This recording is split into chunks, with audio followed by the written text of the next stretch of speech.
네, 안녕하십니까. 계속 열심히 달려야겠네요. 이번 시간에는 행정법, 1시간 내에 행정법 좀 설명을 드리고요. 실제 행정법 책은 한 600~700페이지 이만해요. 근데 그걸 어떻게 다 하겠어요. 그래서 역시 마찬가지로 법학개론 한도 내에서 우리가 알아야 될 행정법의 기본 원칙이나 유형에 대해서 설명을 좀 드리겠고요. 교화는 많지 않기 때문에 제가 지금 세부적인 설명을 재미나게 좀 많이 진행하도록 하겠습니다. 행정법은 쉽게 얘기하면 행정기관의 운영이나 이런 거 관련된 전체적인 공법 영역을 행정법이라고 하고요. 계속 말씀드리겠지만 헌법이나 형법과 같이 행정법도 사법이 아닌 공법 영역에 들어갑니다. 뒤에 설명드릴 테니까 꼭 공법이라는 걸 아셨으면 좋겠고요. 그 행정조직법이 맨 처음 행정법 내용에 나옵니다. 즉 행정기관의 조직과 관련된 법률을 행정조직법이라고 하는데요. 이 관련된 내용들이 나와 있습니다. 행정조직법의 원칙부터 좀 보셔야 되는데 법률 유보의 원칙이라는 게 있습니다. 행정조직을 임의로 만들 수 없으며 법률의 규정에 따라서 반드시 만들어야 된다. 이걸 법률 유보, 즉 법률에 있는 것만을 만들어야 된다. 있을 유자에 있는 것만 만들어야 된다는 원칙이고요. 그래서 그 기관을 뭐 예를 들어 대통령이나 또는 뭐 장관들이 만들고자 한다 할 때 행정기관을 그냥 마음대로 막 만들 수 없어요. 그 관련된 법률과 법령의 근거에서만 만들어야 된다는 걸 법률 유보의 원칙이라고 얘기합니다. 그래서 보시면 뭐 예를 들어 뭐 과거에 뭐 공수처나 뭐 이런 것들 뭐 만들 때 그 여당 야당 막 싸우고 그러잖아요. 그 이유가 뭐냐면 법률이 있어야지만 그 행정기관을 만들 수가 있기 때문에, 즉 공무원이 근무하는 행정기관을 만들기 위해서는 법률에 반드시 근거가 있어야 된다는 얘기입니다. 민주주의 원칙, 당연하죠. 행정조직은 민주주의의 기본 원리를 반드시 담아야 합니다. 뭐 이게 뭐 독재하는 식으로 뭐 행정기관을 만들면 안 되겠죠. 그래서 이렇게 돼 있고요. 능률성의 원칙, 행정조직 자체가 국민의 세금으로 운영되는 기관들이 대부분이기 때문에 그 효율성과 능률성을 배양할 수 있도록 설계를 돼야 됩니다. 이걸 행정설계 또는 행정진단 뭐 이렇게 얘기를 하는데요. 이런 진단이나 설계를 통해서 조직을 어떻게 편제를 만들 것인지, 인력 배치를 어떻게 할지 하는 것들이 그 어떤 행정조직의 법의 기본 원리로 적용이 됩니다. 그다음에 지방분권의 원칙이 있는데요. 우리나라 지방자치 관련된 건 헌법에 들어가 있잖아요. 그리고 지방자치를 최근에 강화하고 있고요. 그다음에 OECD 가입 국가들 대부분이 왜 선진국이냐면 지방분권이 참 잘 돼 있습니다. 특히 대표적으로 미국이나 독일, 영국 같은 경우에 지방분권이 참 잘 돼 있는데요. 그게 왜 잘 돼 있냐면 각 지역마다 특성이 있고 그 지역에 어떤 그 강점들이 있을 거 아니에요. 그래서 또는 문제도 그 지역만의 문제점들이 있거든요. 그래서 이런 것들을 해결하기 위해서 지방분권을 적극적으로 여기에 대입을 해야 된다. 그래서 뭐 대표적으로 뭐 최근에 아시겠죠. 공공기관 이전 있잖아요. 혁신도시, 각 지역에 있는 혁신도시로 서울에 몰려있던 주요 그 공공기관들을 이전을 했는데, 이런 것들도 지방분권의 원칙을 적용한 대표적인 사례로 볼 수가 있겠습니다. 그 다음에 행정기관 같은 경우는 종류가 있는데요. 저 행정청이 있죠. 행정사무에 관해서 국가나 공공단체의 의사를 결정, 표시할 수 있는 권한을 가진 기관을 얘기합니다. 그래서 그 건물을 얘기하는 거 아니에요. 저도 처음에 공부할 때 헷갈리는 게, 행정청 그러면 건물을 얘기하는데 건물이 아니고요. 거기에 그 최고 그 결정권자를 보통 행정관청이라고 사람을 얘기하는 겁니다. 통상적으로. 그래서 장관이 행정관청이고요. 그 사람을 얘기하는 거예요. 장관이라는. 그 다음에 처장. 뭐 처장을 아시죠? 뭐 국가보훈처나 뭐 이런 거 있잖아요. 이런 그 장관급 인사가 배치가 되는 걸 처장을 또 행정청이라고 얘기하고요. 그다음에 원장, 뭐 국가정보원 이런 거 있죠. 뭐 그러면 국가 뭐 기록원 이런 식으로 원자 들어가는데도 역시 마찬가지로 그 원장이 행정청이 되겠고요. 시도지사 뭐 당연히 행정청이 되겠죠. 그다음에 시장, 군수, 구청장 등이 행정청에 해당합니다. 그래서 자기 직인 관인이라고 그러죠. 이걸 찍는 사람을 일반적으로 행정청이라고 이야기합니다. 그러니까 저 다시 한번 얘기인데 건물을 말씀드리는 게 아니에요. 그 조직이나 건물을 말씀드리는 게 아니고 그 기관의 최고 책임자 있잖아요. 저 장관, 그러니까 장관을 이해하시면 돼요. 이런 사람들을 우리가 행정청이라고 부른다는 얘기입니다. 기관이에요, 사람이요. 그다음에 보조기관은 행정청의 내부 기관으로서 행정청의 권한 행사를 보조하는 것을 임문으로 하는 행정기관. 이거 뭐냐면 이것도 역시 사람이에요.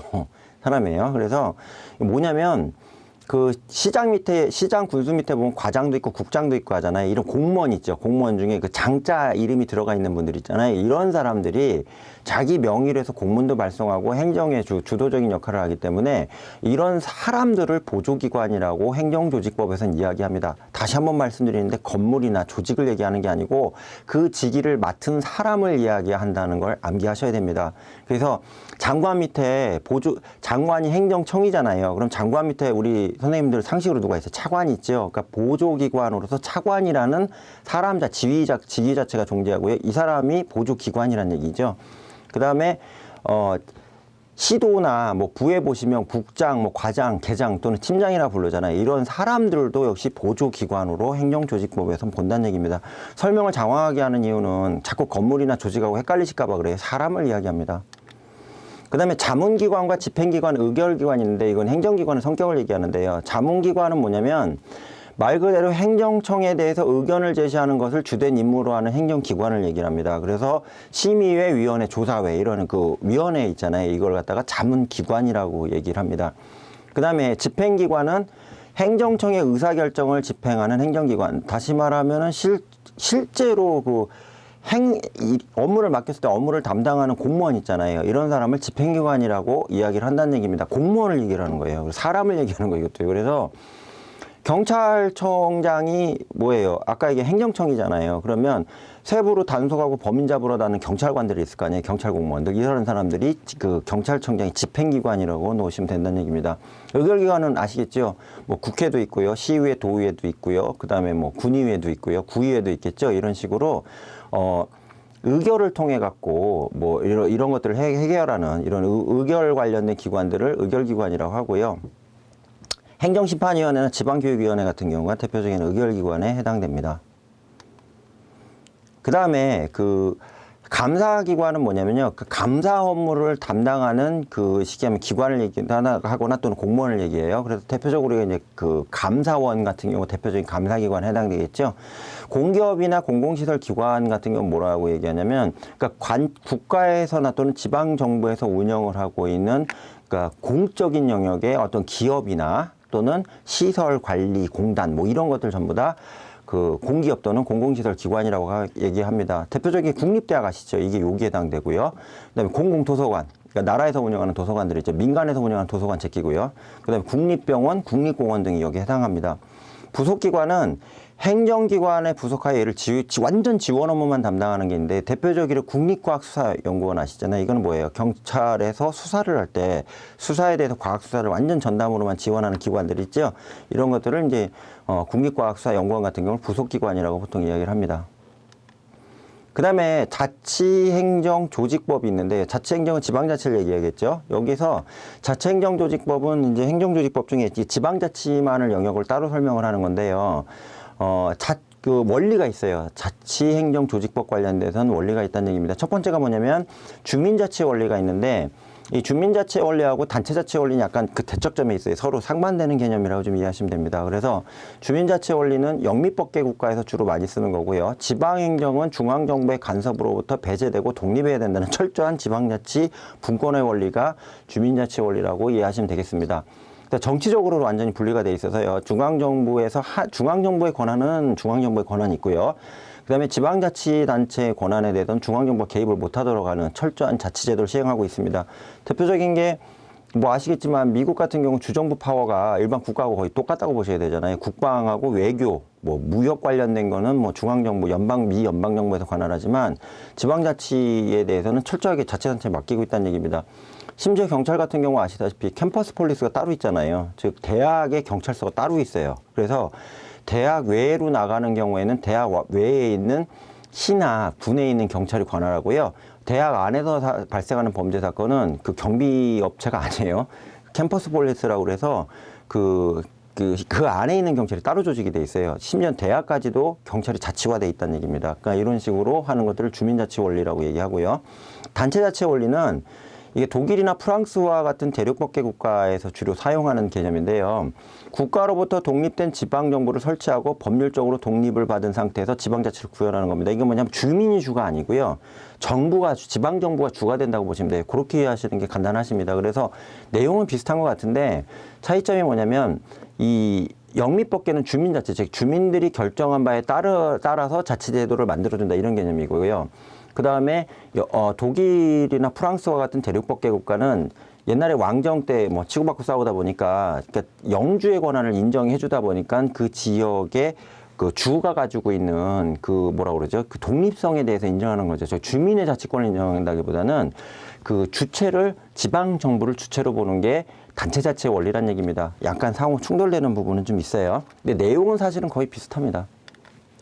그 다음에 자치단체의 지위와 사무가 있는데요. 공법인이겠죠. 공적으로 설립된 법인이고요. 성격은 이제 별도의 쉽게 얘기하면 민법상 사단법인, 재단법인 준용되는 게 아니고요. 그러니까 공법인으로서, 즉 국가에서 설립한 공법인으로서 성격을 지방자치법에 의거해서 만들어졌기 때문에 가지고 있고요. 그다음에 소송 능력과 함께 잘못한 경우에는 배상을 해야 될 이런 그 능력이나 책임도 가지게 돼 있습니다. 그다음에 지방자치단체 고유사무가 따로 있고요. 위임사무가 있는데 고유사무라는 건 뭐냐면 그 지방자치단체만이 할 수 있는 사무들이 있어요. 그걸 고유사무라 하고요. 위임사무는 특히 복지 관련된 업무가 그런데 중앙정부에서 해야 되는데 우리나라 크잖아요. 생각보다. 그러니까 5,100만 명을 대상으로 한 기관에서 다 할 수 없으니까 예산을 주고 그 자치단체, 지방정부에다 돈을 주고 너네가 한번 해봐라는 것들을 위임사무라고 이야기를 하시면 됩니다. 그 다음에 우리나라 자치행정 조직법상에 지방자치단체 또는 지방정부의 권한이 있는데요. 자치입법권, 아시죠? 조례 말씀드렸잖아요. 그래서 조례나 또는 도지사가 관련된 이런 것들, 예, 이거는 우리 도에서 이거 해야 된다 이런 것들 만들 수 있잖아요. 그래서 조례를 만들 수 있는 이런 권한들이 좀 있고요.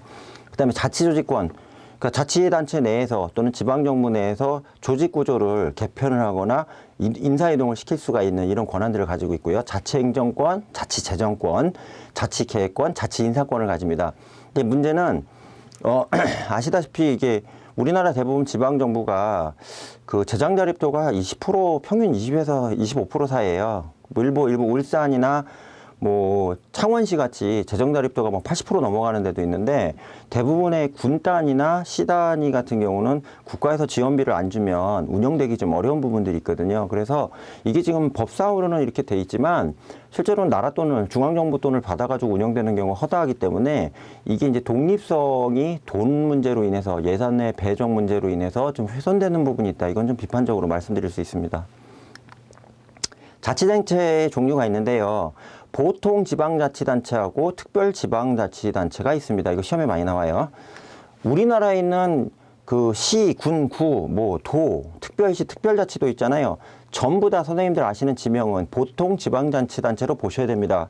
이거 조심하셔야 되는 게 특별지방자치단체에 특별자가 들어가니까 두 개 있죠. 세 개 있네요. 서울특별시하고 제주특별자치도 하고 세종특별자치시는 특별지방자치단체에 해당된다고 문제에서 많이 틀리시는 경우가 있는데 이거 세 가지는 전부 다 광역단체예요. 광역단체고 보통 지방자치단체, 즉 명칭만 특별자를 넣었지 실제로는 인천광역시나 서울특별시나 솔직히 별 차이 없다는 얘기입니다. 그래서 특별자 들어간 세 개 지역은 특별지방자치단체가 아닙니다. 그건 다른 형태, 지방자치단체 조합이라고 돼 있어요. 이런 특별한 아주 고유한 형태를 갖다가 특별지방자치단체라고 이야기하고요.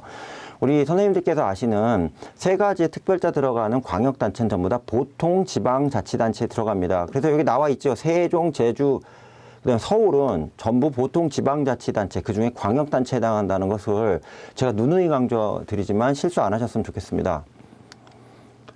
그 다음에 지방자치단체 주민의 권리가 있는데요. 그러니까 예를 들어서 청주시의 주민이다. 그럼 청주시 주민으로서의 권리가 있겠죠. 그래서 선거 참여해갖고 시장도 뽑을 수 있고 시의원도 뽑을 수 있고 이런 참여가 가능하고요. 주민투표권, 청원권, 조례 제정 및 개폐 청구권, 그다음에 주민감사 청구권, 공공시설 이용권, 균등한 행정 혜택권 이런 것들이 그 지방정부 또는 지방자치단체의 주민으로서 가지는 권리에 해당합니다. 의무가 있죠. 지방자치단체의 비용을 부담할 의무가 있죠. 대표적인 뭐가 있을까요? 쓰레기 봉투 사시잖아요. 이게 사실은 주민의 의무를 하시는 거예요. 그래서 쓰레기 봉투를 사심으로써 쓰레기 처리 비용을 내가 내게 돼 있잖아요. 그래서 이런 것들이 주민으로서, 즉 지방자치단체에서 거주하시는 그 안에 관할에 거주하시는 주민 내지 또는 그 시민으로서의 의무라고 생각하시면 됩니다. 그 다음에 공무원이 있는데 공무원은 그 지자체 공무원도 있고 중앙부처 공무원도 있잖아요. 그래서 다 이걸 뭉뚱그려서 공무원이라고 하는데 국가 또는 공공단체 기관으로서의 지위를 가지고 있는 공무를 담당하며 제가 이 공무원도 기관이라고 그랬잖아요. 그 실행하는 기관이에요. 이 실제로 하라고 하면 하는 기관이고요. 공법상의 근무 의무를 지는 사람을 의미합니다. 그러니까 공법상의 업무와 관련된 근무 의무를 가지게 돼 있죠. 그래서 공무원이 하는 업무는 어마어마하게 많고요. 이거 좀 참고하셨으면 좋겠고요. 공무원의 의무는 행정법상에 뭐가 나냐면 성실 의무, 그 다음에 직무상 의무가 있고요. 그 다음에 청렴 의무, 그 다음에 품위 유지 의무, 이게 4가지 4대 의무에 해당합니다. 근데 직무상 의무가 되게 많아요. 좀 아셔야 되는 게 법령 중수 의무, 복종 의무, 직장 이탈 금지 의무, 영리 업무 및 겸직 금지. 공무원은 이중직업 안 돼요. 정치활동 금지, 당연히 하면 안 되겠죠. 집단행동 금지 의무가 있고요. 친절과 공정의 의무, 종교적 중립의 의무, 비밀엄수 의무 이런 것들이 직무상 의무의 세부적인 의무로 많이 나와 있습니다. 그래서 이거는 선생님들 좀 암기하셔야 돼요. 근데 저도 처음에 이거 암기하려고 했는데 이해해보니까 그럴만 하더라고요. 특히 그 종교 중립 의무 같은 경우 최근에 강조가 되고 있어서 특정 종교나 소속 종파에 소속된 공무원을 간부 공무원들이 뭐 차별을 한다던가 아니면 여기저기 다니면서 제 뭐 이단이다 뭐 이렇게 얘기하면 이것도 역시 직무상 의무 위반이기 때문에 징계를 받도록 최근에 많이 바뀌고 있습니다. 그래서 이런 것들은 기본적으로 공무원이 꼭 지켜야 되는 겁니다. 그 다음에 이제 공무원의 권리가 있는데 신분상 권리가 있겠죠. 직무집행권이 있고요. 그 다음에 공무원 신분을 보유할 수 있는 공무원 신분 보유권이 있고요. 소청, 징계받았을 때 나 이거 억울해 좀 살려주세요 하는 그 소청 제기권이 있고요. 소송도 제기할 수 있고요. 제복 착용하는 경우 소방공무원이나 교정공무원, 경찰공무원, 그 다음에 국방부의 군인 공무원 있잖아요. 이런 분들은 전부 다 제복 착용해야 되잖아요. 그러니까 제복 착용권도 있고요. 직명사용권, 직위보유권, 인사상담권, 그 다음에 고충심사 청구권 이런 것들이 공무원의 신분상 권리예요. 내가 요청할 수가 있는 거고요. 그 다음에 재산상의 권리로서 보수청구권, 돈 줘야죠. 예, 공무원 이런 데 돈 안 주면 안 되잖아요. 그 다음에 연금 청구권, 공무원이 다른 것보다 좀 좋은 게 연금 시스템이 잘 돼 있잖아요. 그래서 연금을 안 주면 내놔라고 요구할 수 있겠고요. 실비변상 청구권은 내가 이제 공무집행조인데 사비를 썼잖아요. 그러면 실비를 좀 또 돌려달라 이렇게 요구할 수 있는 권리들이 다 있다는 얘기입니다. 그래서 공무원의 신분상 권리하고 재산상 권리에 대해서도 조금 이해하시면서 암기하셨으면 좋겠습니다. 그 다음에 행정행위의 내용과 부관이라고 되어 있는데요. 부관은 이따 좀 다시 자세히 설명드리겠고요. 행정행위 같은 경우는 이제 특히 명령적 행정행위가 있는데 국민에게 특정한 의무를 명하거나 부과되는 의무를 해제하는 행위예요. 그러니까 국가에서 이제 딱 명령하는 거죠. 이거 좀 해 하고 하는 거죠. 그래서 하명이 있는데 하명 같은 거는 법적 근거에 의거하고 행정 주체가 국민에게 자기 부자기 급부 수인 의무를 명하는 행위를 하명이라고 밑으로 내린다는 얘기입니다. 하명이라고 얘기하고요. 이건 뭐 어려우시면 간단하게 얘기시켜 드릴게요.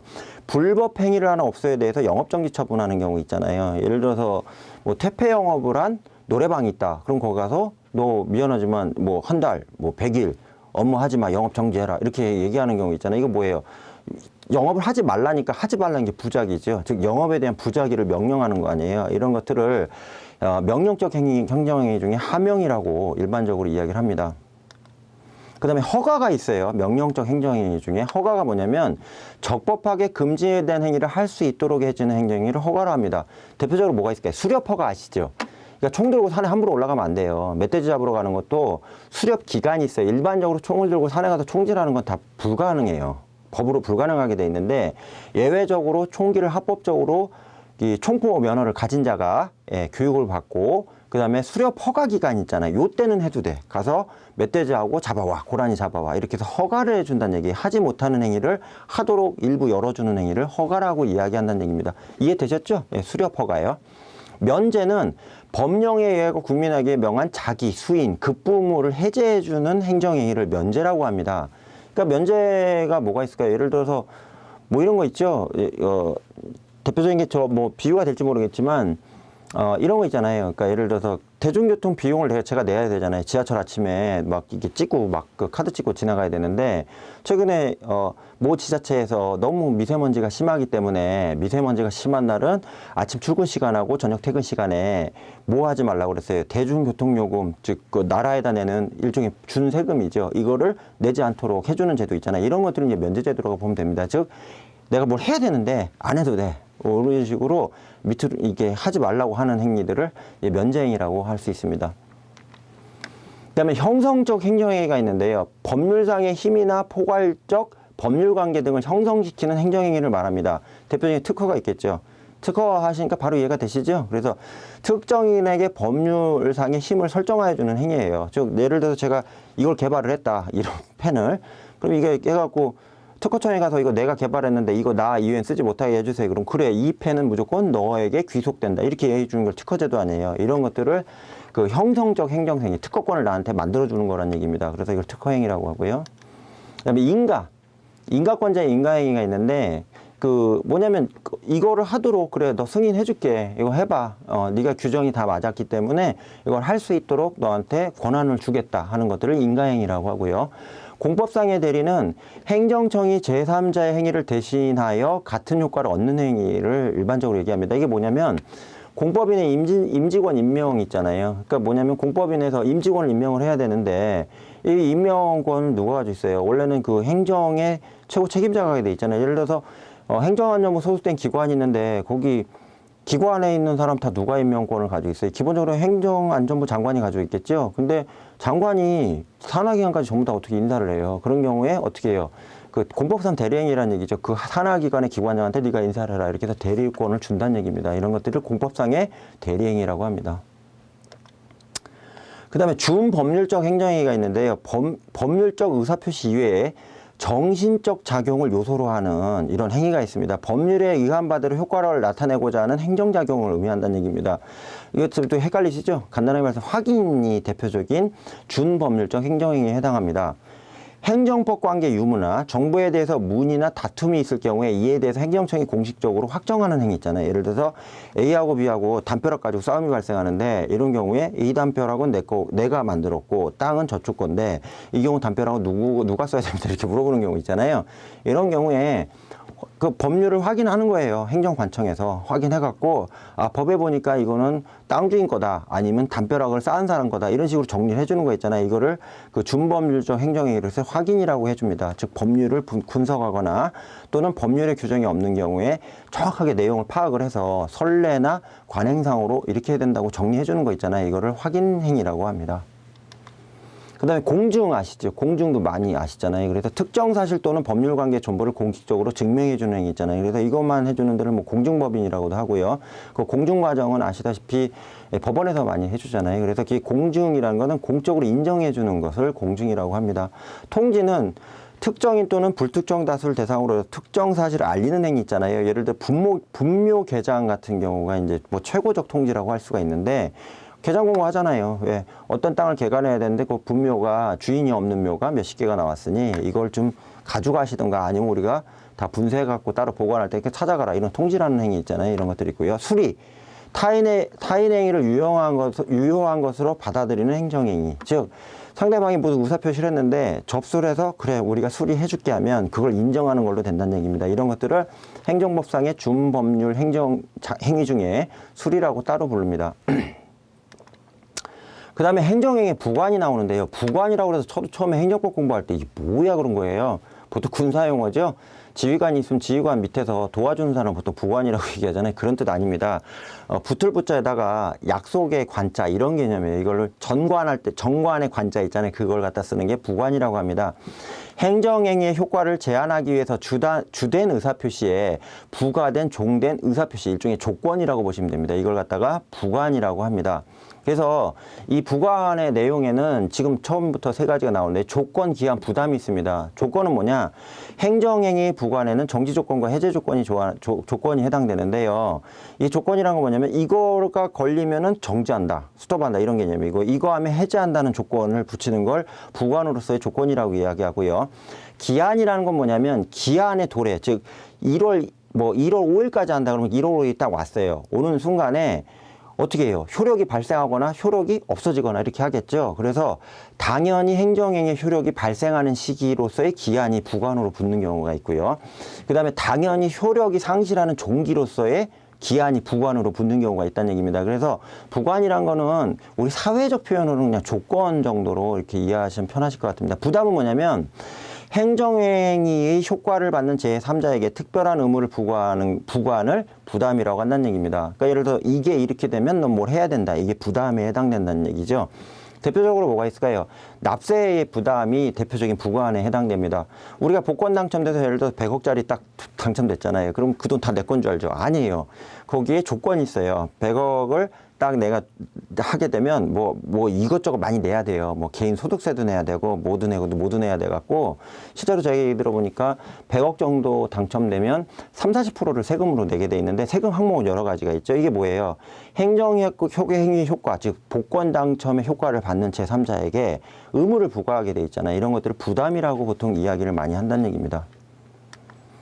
그 다음에 철회권 유보라는 게 있는데요. 이건 처음 보셨을 텐데 주된 의사표시에 부과하여 특정의 경우에 행정행위를 철회 또는 취소할 수 있는 권한을 미리 유보하는 종된 의사표시를 철회권 유보라고 한다는 얘기입니다. 이 철회권 유보는 쉽게 얘기하면 상대방이 철회를 할 수 있잖아요. 그걸 갖다가 미안하지만 지금 잠깐 유보를 시키겠다. 이런 개념으로서 이야기하는 것을 철회권 유보라고 합니다. 그 다음에 공법상 그 사실행위가 이제 좀 나와 있는데요. 공법상 사실행위에는 보시면 그 행정행위와 공법상 사실행위가 있어요. 그 행정행위라는 건 행정이 어떠한 효과를 의도하는 행위를 행정행위라고 이야기하고요. 우리가 일반적으로 하는 모든 행정관청이나 공무원의 행위들을 행정행위라고 보시면 되고요.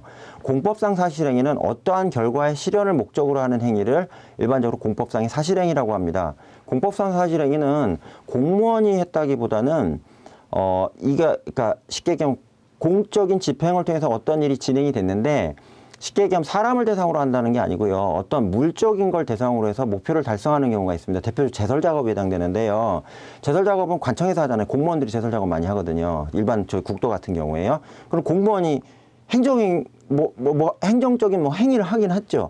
근데 이게 특정 사람을 대상으로 하거나 기관을 대상으로 하는 게 아니잖아요. 도로에 있는 눈만 치우는 행위 아니에요. 그래서 쉽게 얘기하면 행정 효과는 아니에요. 그러니까 어떤 기관이나 사람을 대상으로 뭐 단속을 한다던가 아니면 뭐 복지 수당을 준다던가 하는 이런 대인적 효력이나 대기관적 효력이 아니고 그냥 해야만 되는데 그러니까 효과가 있잖아요. 불특정 다수한테 간다던가 아니면 아무 의미 없는 경우도 역시 공법상 사실행위에 해당한다는 얘기예요. 그래서 대표적인 게 도로 청소 작업을 공무원들이 많이 하고요. 제설 작업도 공무원이 많이 하고요. 그다음에 교량 건설을 누가 해요? 공무원들이 가가지고 공무원 직접 짓진 않지만 예산 집행해가지고 업체를 해가지고 도로의 공적인 영역으로서 이동 통로로서 교량 건설하잖아요. 이거는 어떤 특정 대상으로 해서 행정 어떤 효과를 목적으로 하는 게 아니고 모두가 편익을 위한 목적으로 하기 때문에 편익적 차원에서 공무원이 동원이 되는 행위를 공법상의 사실행위로 봐야 된다.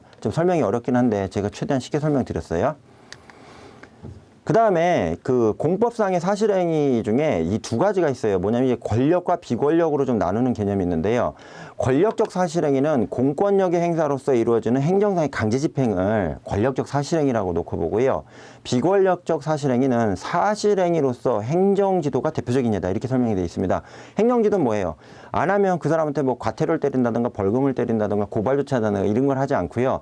조심해라. 다음부터 이렇게 하면 안 된다 하고 이거는 단속을 하긴 했죠. 단속을 하긴 했지만 제재가 가해지지 않았잖아요. 이런 식으로 권고하거나 권장을 하는 경우를 비권력적 사실행위라고 이야기를 많이 합니다. 그 다음에 보시면 행정행위 효력에 대한 부분이 나와 있는데 효력과 관계에 대한 부분이 나왔는데요. 중요한 거는 이제 법 적합성이 있어야 돼요. 법률 유보와 법률 우위의 원칙이 지켜져야 된다는 게 뭐냐면 행정행위를 할 때 법규 규정이 없는 상태에서 행정행위를 하면은 이것 자체 불법 아니에요. 예를 들어서 노래방이 예를 들어서 새벽 2시 이후에 영업하면 안 된다. 이 법이 생겼어요. 근데 이 법이 있기 전에 가서 야 3시인데 새벽 3시인데 왜 영업하냐 이렇게 얘기하면 이거 자체가 법 적합성에 어긋난다는 얘기입니다. 간단하게 이렇게 설명드릴 수 있고요. 공정력이란 건 행정행위가 위법, 부당함으로 인해 하자가 있다 하더라도 효력이 있는 것으로 추정된다는 걸 공정력이라고 합니다. 이건 나중에 시정해야겠죠. 예를 들어서 1월 1일부터 노래방이 2시 이후에 영업하는 건 전부 다 단속한다 이렇게 얘기해놨는데 이 공무원이 착각을 하고 12월 29일 날 가서 노래방을 단속을 해버린 거예요. 그런 경우에 이제 노래방 입장에서 열받잖아요. 왜 법이 시행되지도 않았는데 나한테 왜 단속을 하고 뭐 벌금이나 이런 걸 때리냐 이렇게 나올 수가 있다는 얘기죠. 그래서 이런 경우 공정력은 발생을 하긴 해요. 하지만 문제는 하자가 있었죠. 하자가 있었기 때문에 이건 나중에 원위치로 원상복구하는 방식으로 바꾼다 이겁니다. 이거 왜 만들어놨을까요? 공정력이라는 것은 행정기관의 실수에 대해서 전부 다 공무원한테 처벌을 하거나 책임을 묻게 되면 공무원들이 위축될 수가 있기 때문에 일단 공무원이 규정에 대해서 규정을 아는 한도 내에서 어떤 집행을 했다고 하면 이거에 대해서 일단 관청이 한 걸로 인정을 하게 돼 있고요. 그 여부에 대해서 과실이나 실수는 나중에 다시 원상복구나 또는 하자에 대해서 원위치하는 방식으로 정리를 한다는 게 행정행위 효력에 대한 기본적인 원리란 얘기입니다. 최근에 이 공정력에 대한 부분도 많이 좀 완화가 되고 있습니다. 왜 그러냐면 피해가 너무 크기 때문에 공무원들도 최근에 법규 공부나 행정법의 행정규칙에 대한 어떤 변경에 대해서 적극적으로 공부를 함으로써 이러한 문제들이 없도록 최선을 다하고 있습니다. 그 다음에 확정력이라는 건 소송이나 다툼을 통해 논란을 할 여지가 없는 확정력을 가진다. 왜? 법규에 근거해서 있기 때문에 법이 잘못되면 모르겠지만 기본적으로 행정 관련된 법 집행 내용, 행정법 관련된 내용에 대해서는 확정력을 인정한다는 얘기입니다. 강제력. 안 하면 뭐 제재가 가해지겠죠? 그 얘기입니다. 그 다음에 구성요건적 효력이 있는데요. 이게 뭐냐면 행정행위가 하자 있는 경우를 하더라도 이는 당연무효가 아니라는 것이 구성요건적 효력에 해당합니다. 그래서 권한이 있는 그 기관에 의해 취소되기 전까지는 유효성과 그 내용이 존중되어야 함을 의미한다는 얘기입니다. 계속 말씀드리는데 행정관청 실수를 할 수 있어요. 하지만 실수한 거는 일단은 집행한 이후에 만약에 실수가 발견되면 원위치시키면 된다니까요. 근데 그걸 갖다가 야 애초부터 이 행정행위는 잘못된 거야 하고 처음부터 거부하거나 잘못된 걸로 오인하는 것은 잘못됐다는 얘기입니다. 행정법은 이런 약간 무대포적 좀 성향이 있긴 한데 이거는 법과 원칙을 집행하는 것들이 행정법의 기본 내용이기 때문에 어쩔 수 없는 부분이라 좀 이해하셔야 됩니다. 그 다음에 강제집행 수단이 있는데 대집행과 직접강제가 있습니다. 대집행과 직접강제는 뭐 읽어보시면 아시겠지만 이 대집행에서 중요한 것은 이 과정에 들어가는 비용이 본래 의무자가 부담하도록 하는 걸 대집행이라고 하고요. 직접강제 같은 경우는 신체나 재산의 실력을 가해서 이행된 것 같은 상태를 실현하는 작용. 쉽게 얘기하면 뭐 불법검충을 가서 뽀개버린다가 이런 거 있잖아요. 이런 것들을 이제 직접강제라고 합니다. 행정상 강제징수가 있는데요. 쪽에 뭐 지방자치단체에 내야 될 세금이나 뭐 이런 거 있을 수 있잖아요. 근데 이런 거 안 내요. 또 관청에 내야 되는 과태료 내야 되는데 안 내요. 그럼 어떻게 해요? 강제징수 해야겠죠. 이런 걸 얘기하고요. 이행강제금이란 건 대체 불가능한 자기 의무, 부자기 의무를 시에 이행하지 않은 경우에 의무 이행을 간접적으로 강제하기 위해서 과하는 금전적인 벌을 갖다가 이행강제금이라고 합니다. 즉 네가 이거 이행 안 하면 이 돈 내가 먹을게 하고 하는 것들을 이행강제금이라고 합니다. 마지막으로 행정상 즉시강제라는 게 있는데요. 눈앞에 있는 긴급한 행정상 장애를 제거해야 할 필요가 있는 경우에 또는 미리 의무를 명할 시간적 여유가 없을 때 또는 상대방의 의무 불이행을 전제로 하지 않고 직접 그 신체나 재산의 실력을 가해서 행정상 필요한 상태를 실현하는 작용들을 우리가 행정상 즉시강제라고 이야기를 합니다. 예를 들어 뭐가 있을까요? 소방 관련된 게 행정상 즉시강제가 있겠죠. 이거 소방법이 행정상 즉시강제가 없어갖고 문제가 됐잖아요. 왜? 불 끄러 가요. 근데 소방도로에 차가 막 서 있어요. 차를 치워버려야겠죠. 잘못하면 처벌받잖아요. 소방관이. 그래서 어떻게 해요? 소방법 개정됐잖아요. 그래서 이런 것들을 행정상 즉시강제라고 합니다. 자, 이제 마지막 부분인데요. 행정심판제도가 나옵니다. 무효동의 확인심판이 이제 행정심판제도에 들어가 있는 내용인데 행정법과 관련된 심판을 이제 행정심판이라고 하죠. 그래서 행정상 처분의 효력 유무나 존재 유무에 대한 확인을 구하는 심판을 무효등의 확인심판이라고 얘기하고요. 의무이행심판은 행정청이라는 건 이제 그 공공기관을 얘기해요. 관청을. 위법 또는 부당한 거부 처분 또는 부작위로 인해 권익을 침해받은 자의 청구에 의해 일정한 처분을 하도록 하는 심판 있잖아요. 그러니까 해줘야 되는데 안 해줘요. 행정청이. 그러면 해달라 이거예요. 그래서 이런 것들을 갖다가 행정심판제도의 내용으로 봅니다. 자, 문제 한번 세 가지 보시죠. 공무원의 권리에 준 나머지 세 개와 성격이 다른 것은 직위보유권, 직명사유권, 고충심사청구권, 연금청구권인데 뭐가 틀릴까요? 여기 나가 틀리죠? 연금청구권과 보수청구권, 실비병사청구권은 공무원의 권리상 재산상의 권리에 해당되고요. 나머지는 공무원 신분상의 권리에 해당되잖아요. 그래서 이렇게 구분하실 수 있고요. 다음 중 행정행위 부관 유형에 해당하지 않는 것은 행정행위 부관은 조건이라고 표현했는데 거기 조건도 또 세부적으로 또 조건이라는 표현이 따로 있어요. 그래서 여기 뭐가 해당됩니까? 그죠? 공증에 해당되죠. 조건, 기한, 부담이 행정행위에 부수적으로 붙는 조건이 부관이라고 봅니다. 다시 한번 말씀드리는데 조건, 기한, 부담이 행정행위 부관의 3대 유형에 해당되고요. 공증 같은 경우는 준법률적 행정행위에 따로 들어가 있죠. 그 다음에 행정상 강제집행의 유형으로 보기 어려운 것은, 이게 보기 어려운 것이라고 나와 있어요. 답은 뭘까요? 답은 다 즉시강제가 해당되죠. 강제집행 유형에는 행정상 강제징수하고 이행강제금제도, 그 다음에 대집행제도 이런 게 돼 있고요. 즉시강제는 이 행정상 강제집행하고 틀린 거예요. 긴급사항이 발생했거나 또는 상대방한테 통제하기 좀 어려운 경우에 너무 바쁘잖아요. 방법 없잖아요. 이럴 때는 즉시적으로 행정상 강제하는 제도를 즉시강제라고 이야기합니다. 그래서 행정법상의 강제집행이라는 것은 법에 근거해서 당연히 해야 되는 뭐 강제징수나 이행강제나 대집행 뭐 이런 것들에 해당되고요. 즉시강제는 공무원이 뭘 해야 되는데 행정행위를 해야 되는데 도저히 이게 급해갖고 안 되는 경우에 즉각적으로 해결해버리는 것을 즉시강제라고 합니다. 자, 요약을 해보면 행정조직법은 계속 말씀드리지만 그 사람을 대상으로 기관이나 관청이라고 이야기한다는 거 좀 조심하셔야 되고요. 그래서 법원 같은 경우도 판사가 하나의 관청이겠죠. 그래서 사람을 놓고 하지 건물이나 조직을 얘기로 관청이나 기관이라고 이야기하지 않는다. 이건 행정법의 기본 원리이기 때문에 주의하셨으면 좋겠고요. 그 다음에 그 행정행위의 내용과 부관이 나와 있는데 부관의 개념에 대해서 제가 설명을 간략하게 드렸지만 이제 어느 정도 이해가 되셨을 겁니다. 저도 처음에 부관에 대해서 이야기 되게 어려웠거든요. 그래서 그 부관에 대해서 좀 정확하게 좀 아셨으면 좋겠고요. 그 다음에 행정행위의 내용과 관련해서 명령적 행정행위와 그 다음에 형성적 행정행위, 준법률적 행정행위 종류가 틀리다는 거 좀 아셨으면 좋겠어요. 그 다음에 행정행위 효력과 강제에서 그 제가 말씀드린 그 강제집행 수단 있잖아요. 그래서 대집행, 지적강제, 행정상 강제기수, 이행강제금 이 네 가지가 강제집행 수단으로 돼 있고요. 그 다음에 행정심판 같은 경우에 취소심판과 무효 등의 확인심판 그리고 의무 이행심판 이 세 가지로 행정심판을 나누고 있다. 이렇게 이해하셨으면 좋겠습니다. 이것으로 행정법을 마치겠습니다.